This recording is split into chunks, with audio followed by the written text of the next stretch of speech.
UFOs, are they real or are they fake? Tonight, an El Cajon family is sharing video they say has turned them from skeptics to believers.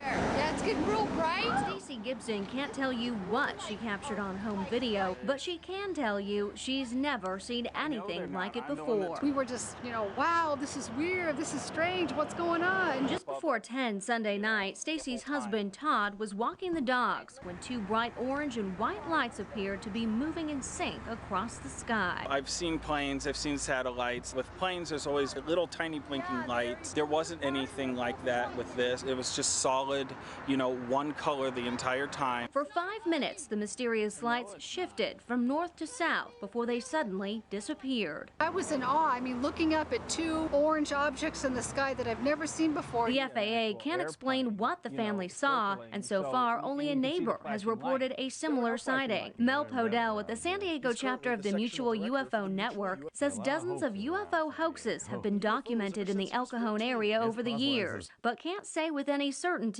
if these are alien or fake. While the family knows their story sounds out of this world, they are convinced they witnessed a close encounter and will be keeping a watchful eye on the sky. I think we're definitely believers now. And of course, if you'd like to see more of the family's video, just go to our website, cbs8.com, and click on the hot button.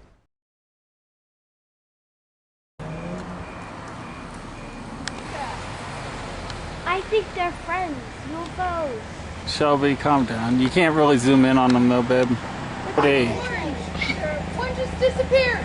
It just totally... No, it didn't. It's still up there. Orange thing right there. Why are they orange and what are they? Yeah, I know. Okay, stop shouting. Stop shouting. They are moving, Stace. Those aren't planes. I know they're not. I'm the one that told you they're not. But they're creeping me out. That one straight up there. Can you stop it, Shelby, stop. Oh, it's moving real fast. Stop shouting, Stace. You can't really record these very well. So what, Todd? You gotta get this one. It's very Okay, bright. you can't really record anything. Now it's blinking. Yeah, it is. Yeah, that one right there. Yeah, it's getting real bright. It's moving like this. I know. I know. It's not The other one go. It's not a plane. I know it's not. Well, it's kind of staying still, and then it's kind of like. You think they're UFO still, and then it's kind of going like. Yeah, I know. It's weird. This one here, it isn't even. But they're equally apart. Yeah, they're equally apart and they're both orange. Just same amount apart. Yeah, see, Todd, make sure you get them that they're equally apart and both orange. Hey, calm down. Ouch. They're right above us now. I know. Yeah, they're equally apart and they're both orange.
filmed this object from my deck in Newport Beach.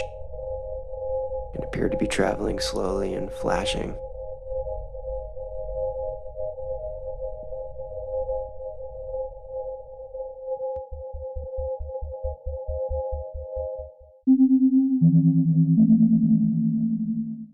If you look closely, you can see these flashes right here in the circle.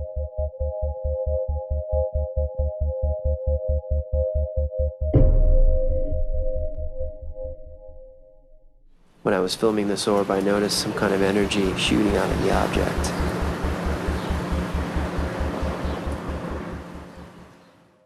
Here's a filter applied.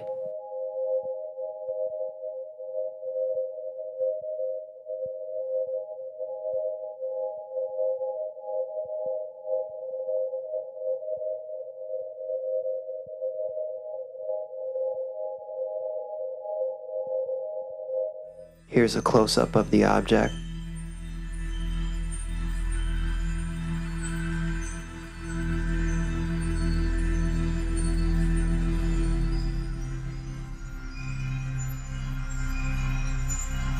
You can see the object when solid is a disc.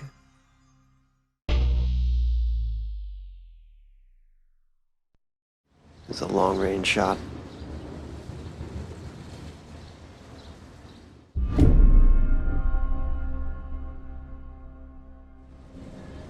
This is the last shot I took of it before it flew out of my perspective.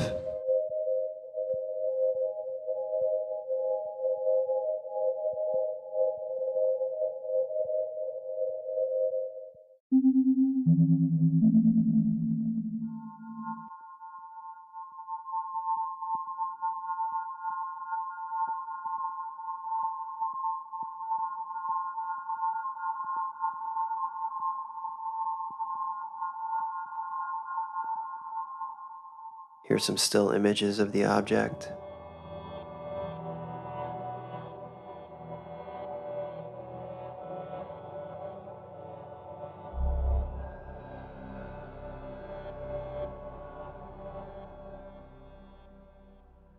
Here's one last look at the master clip.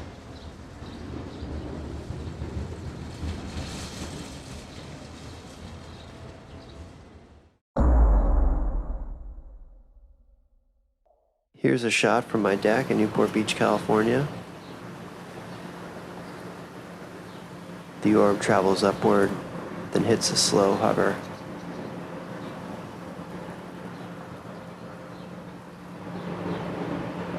It's gonna hover. Impressive. Here's a digital zoom.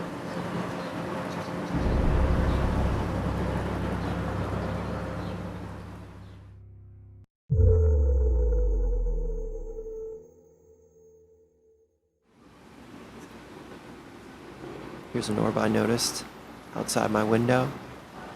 I ran outside and managed to get a couple quick shots of it.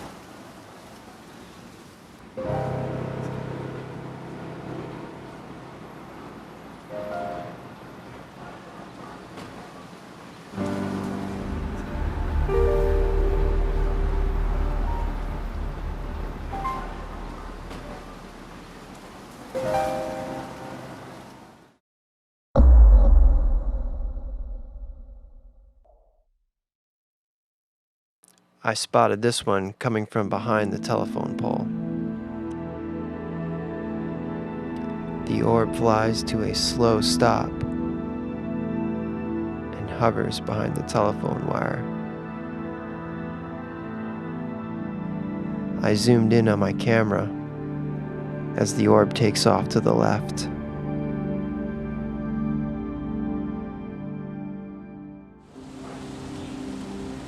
Here's a long-range shot.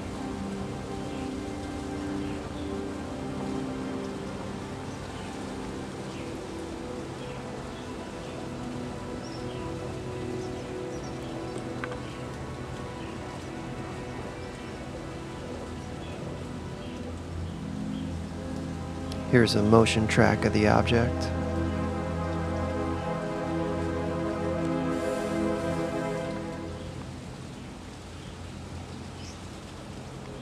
digital zoom applied here.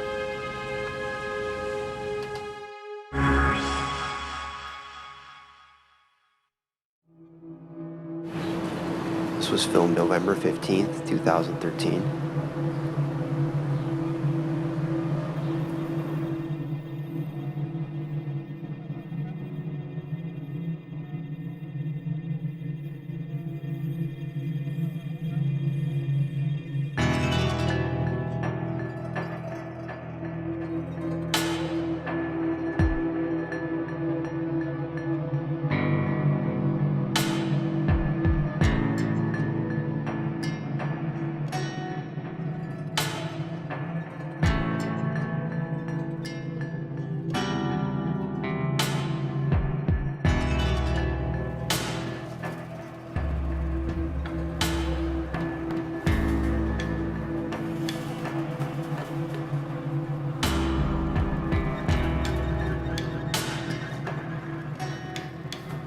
Here's some still images.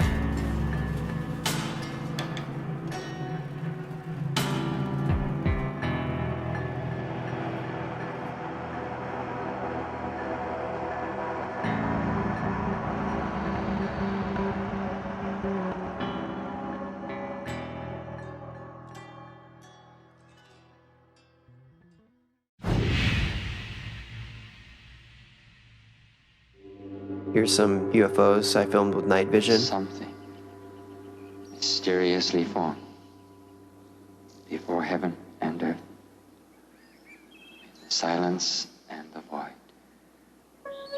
standing alone and unchanging, ever present and in motion. Perhaps it is the mother of 10,000 things. I do not know its name.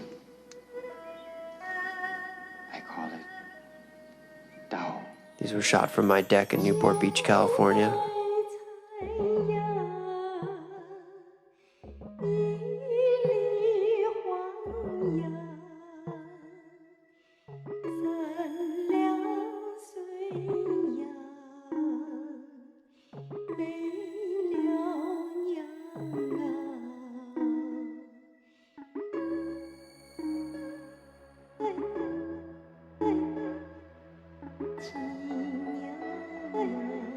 I just sit out on my deck at night and have my scope and stay patient.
This UFO was filmed on April 26, 2014, my birthday actually.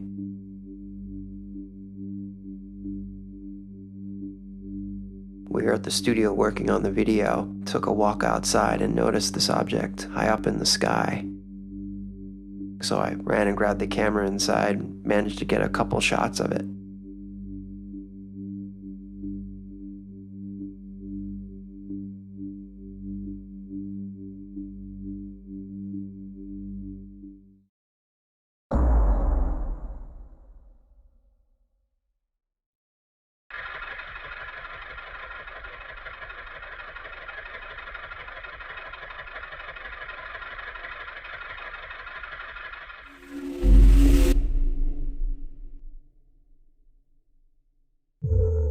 I spotted these two orbs flying at low altitude in Newport Beach, California.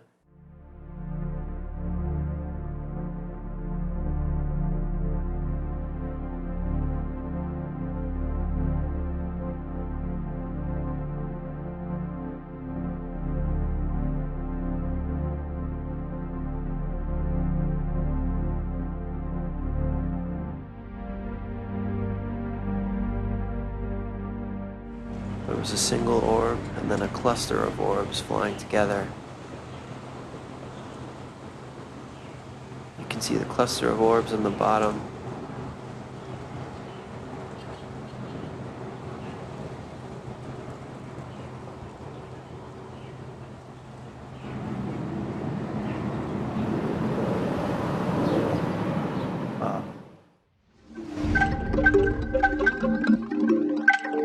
This is one of the more interesting captures over the past few weeks. When slowed down, you get a much better look at the orbs interacting with each other.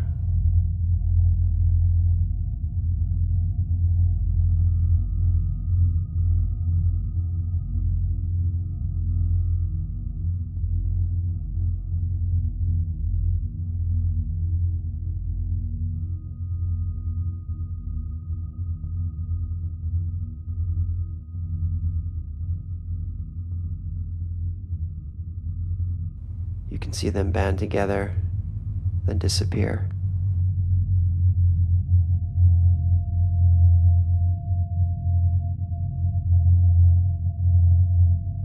Then they form a triangle.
Top of the military truck. The focal point of this scene is here, and indeed appears to be a disc embedded in the ground. Here we see soldiers exiting the truck, led by a captain. The troops are met by another officer, this one a major, and then they join other soldiers and officers already on the scene. This footage is one of 4 reels of film acquired during our investigation. Explore it. This film footage certainly seems to depict interest by Russian military personnel in the object that is seen sticking out of the ground. Soldiers, officers, and civilian clothed agents are deployed around the site and they appear to be both guarding and examining the object. This is what we found on one of the 4 reels of film obtained in Russia. After viewing the footage, we were able to determine that it was most likely shot with 2 separate cameras. One apparently a handheld camera, which starts out on the approaching truck, and a second one seen here on a tripod. As the soldiers march past, you can see the cameraman turn to follow the troops. Here we cut to the other angle, the point of view from the tripod camera. And here you see the handheld camera as the truck pulls up. Both cameras change vantage points several times during the film, as if to get better views or perhaps under orders of a superior. From this angle, we see yet more troops arrive. Author Veniamin Vereshchagin described... Знаете, в дальнейшем события приняли более такой масштабный характер. По просьбе КГБ были привлечены... On the KGB request, the Soviet army... And here you see the man who is probably the head KGB agent directing the cameraman to point his camera toward the disc. A total of almost 1,200 feet of negative were recovered just on this crash site. It is possible that more film was shot, but this is all that we were able to obtain. None of this film depicts the removal of the disc itself, and at no point do we see inside the object. From this angle, we do see the handheld camera shooting behind or inside the disc. However, that footage, if it was in fact ever shot, was not included in the cans of film we acquired. We can only speculate that it may still be at large. We must also speculate on how the object ended up here, based on information from where did this object come from and how did it come to crash here? And more importantly, what has happened to it since?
Жители нескольких иркутских деревень вот уже второй день говорят только о них. То, что они увидели в ночном небе, теперь не дает им покоя. Людей напугало вот это, летающие объекты. Очевидцы сняли на камеру мобильного телефона вместе с экспертами. Записи внимательно изучил и наш корреспондент Роман Игонин. Любительского видео несколько секунд, но и этих кадров хватило, чтобы взбудоражить жителей нескольких поселков и деревень под Иркутском. В ночном небе они разглядели НЛО. Авторы записи, ученики одной из местных школ, не верят своим глазам. Лес опускается, да, и поднимается. Смотрите, оно все ниже. Яркие летящие шары появились над лесом поздно вечером. Неопознанные объекты, говорит жительница села Абуса Нелли Азанова, замерли в нескольких километрах от земли, а спустя 10 минут шумом рассеялись в воздухе. Над самыми верхушками были как бы лампы включенные, но их 1000 этих ламп было над самым лесом. Потом был взрыв. Все это стало тухнуть постепенно. Потом, когда они уже осели, их не стало почти видно, третий взрыв, очень глухой, как будто бы под землю все ушло. За полчаса в милицию позвонили десятки обеспокоенных жителей, рассказывали одно и то же. По небу пролетело нечто и, вспыхнув, упало в лесу. Правда, селяне сначала подумали не об инопланетном нашествии, а о происшествии вполне земном – крушении самолета. И там был от них такой, как бы дымок, и сразу пахло так, как бы неприятно, что так, после как бы бомбочки взрывают мальчишки, так пахло. Версию авиакатастрофы оперативные службы не подтвердили. Летательных аппаратов, заверили специалисты, на данной территории замечено не было. Тем не менее, на указанное очевидцами место выехала оперативная группа и пожарные, а утром в воздух поднялся вертолет МЧС. Произвели облет в местах вероятного, возможно, никаких последствий при облете не обнаружено. Значит, полностью наш район был обследован и часть Качевского района на границе. Все эти районы обследованы, никаких последствий не обнаружили. Так что граждане могут быть спокойны. После этого все жители в один голос заявили, они видели летающую тарелку. За ярким свечением Алексей Капоров наблюдал из окна своего дома. Говорит, такое раньше видел только в кино. Верите вообще в НЛО или нет? Не знаю. Видел своими глазами. Верить не верю, но видел. Ученые, однако, дали более прозаичное объяснение свету и грохоту в небе под Иркутском. Директор астрономической обсерватории Сергей Язев связался с очевидцами НЛО и заявил, жители Абу